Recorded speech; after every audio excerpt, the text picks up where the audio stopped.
Not long after Donald Trump revealed that he was totally actually taking hydroxychloroquine, Speaker Nancy Pelosi was asked what she thought about it, and here is what she had to say to Anderson Cooper. As far as the president is concerned, he's our president, and I would rather he not be taking something that has not been approved by the scientist, especially in his age group and in his, shall we say, weight group, what is morbidly obese, they say. So I think it's not a good idea.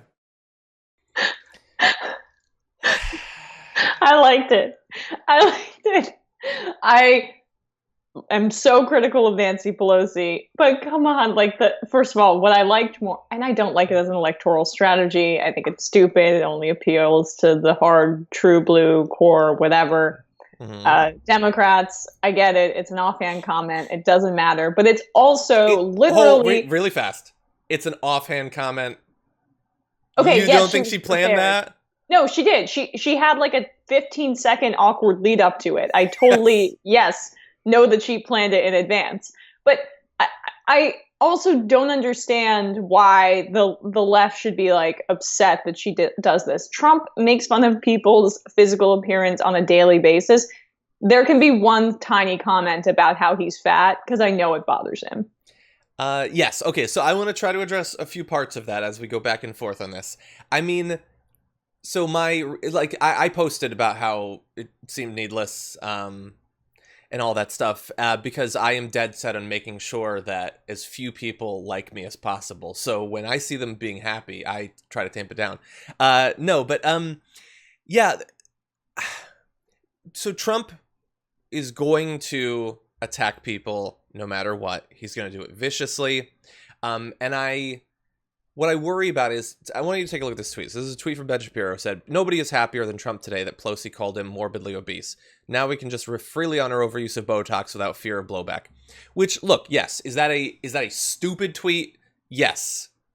Like Trump has ever been worried about blowback for attacking someone's appearance. Ben Shapiro, you moron. But they will say that, and lots of them are saying that. The thing is, Donald Trump will attack people in the most vicious ways possible. Within the next 24 hours, he's going to accuse Nancy Pelosi on Twitter of drinking the blood of infants. He will do that. That is baked into the horrible situation we're in. What I am hoping for is that we will get to the end of Trump without it becoming thoroughly normalized that everyone should be that bad. It's probably a vain hope, but that is a hope that I cling to.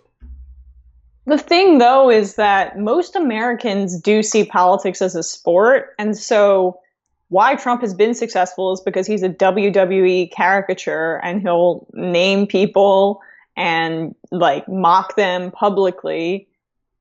I do think that there is some benefit to not being so buttoned up and being able to sling mud and kind of go back and forth at each other. I mean, I know that the cruelty is horrible, but these are powerful people, and I don't really care if they're trading barbs on CNN. Mm-hmm.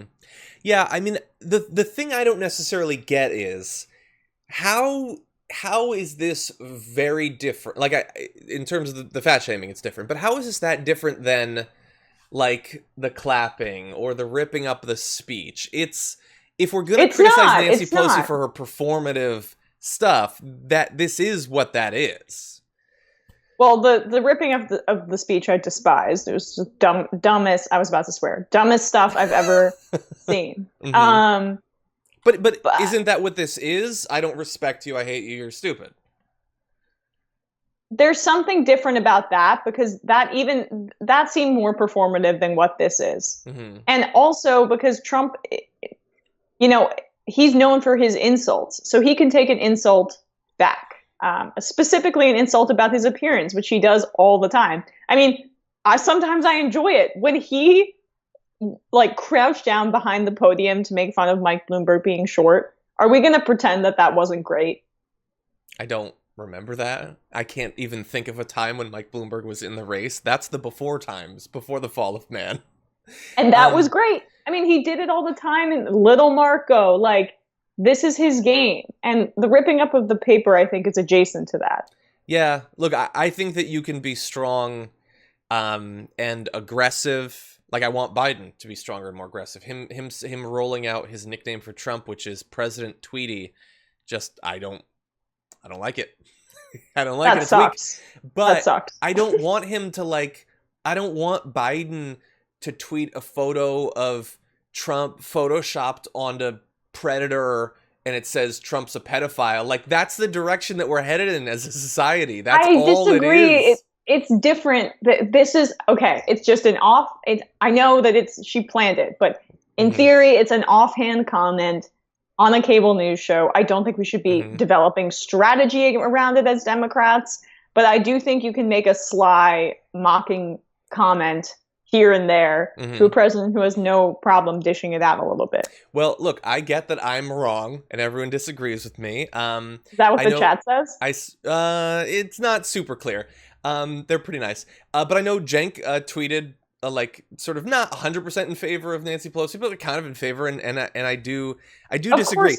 Of course Cenk would be in favor of this. Now here's the thing. Okay, so let's say I were to come over to your side and say it was an offhand thing. It wasn't part of a It's not like tomorrow she's going to do an interview with Don Lemon and talk about his man boobs or something. Let's say it just ends right here.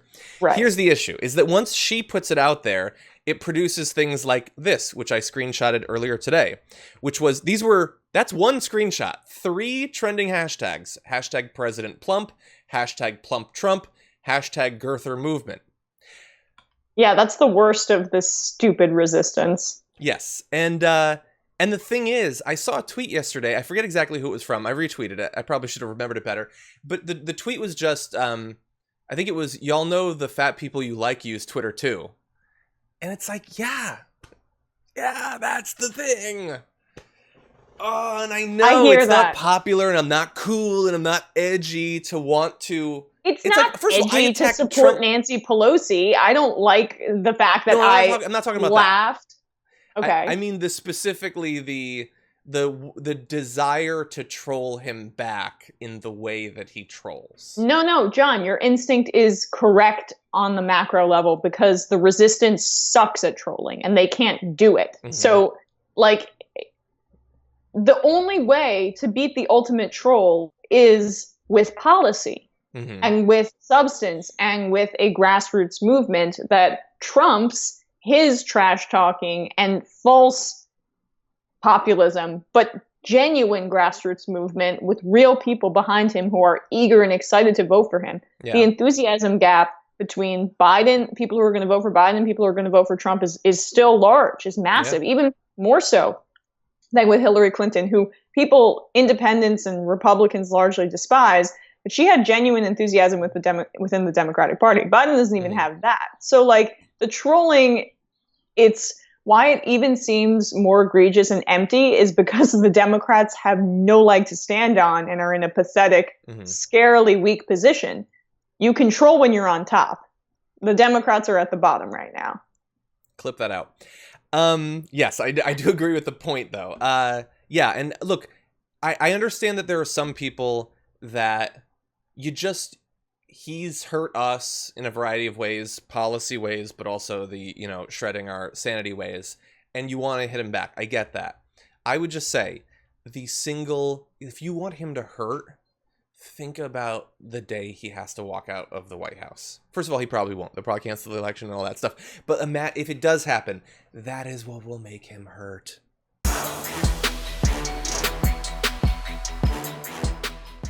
Check out the Damage Report podcast each day, wherever you get your podcasts, whether Pocket Casts or Stitcher or iTunes. You can join me as I give you the news and stories you want, with a range of co-hosts and interview guests jumping in on the fun each day.